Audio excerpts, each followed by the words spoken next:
Welcome to our service for Trinity Sunday, the last of the great festivals of the Christian year, which begins, I suppose, at the beginning of Advent and then rolls on, as the hymn has it, through Christmas, Epiphany, to Lent and Easter, and then most recently through Ascension and Pentecost, and now to the celebration of God as Father, Son and Holy Spirit.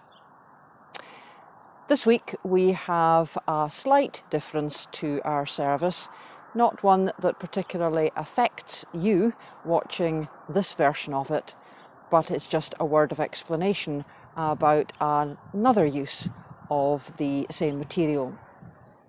Over coffee recently, a friend of mine, Grant Barclay, who is the convener of the Church's Legal Questions Committee, and he is the parish minister in Orchard Hill in Giffnock, asked if I might provide a 5-minute insert for his sermon for Trinity Sunday.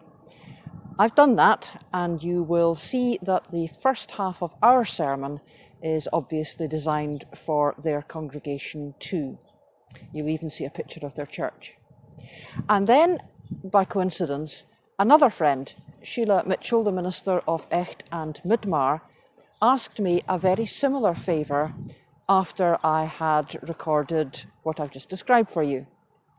So I recorded that bit of the sermon again, this time here in the garden, and it has a very slightly different set of pictures attached to it, as you can imagine. So if you're really nosy after you've watched this service, if you go on to the Echt and Midmar Church YouTube page, you will find a similar material slightly differently packaged.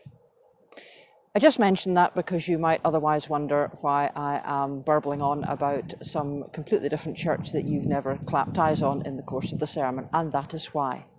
And next week, I'm hoping that we might get a brief contribution from both Grant and Sheila to our service next Sunday.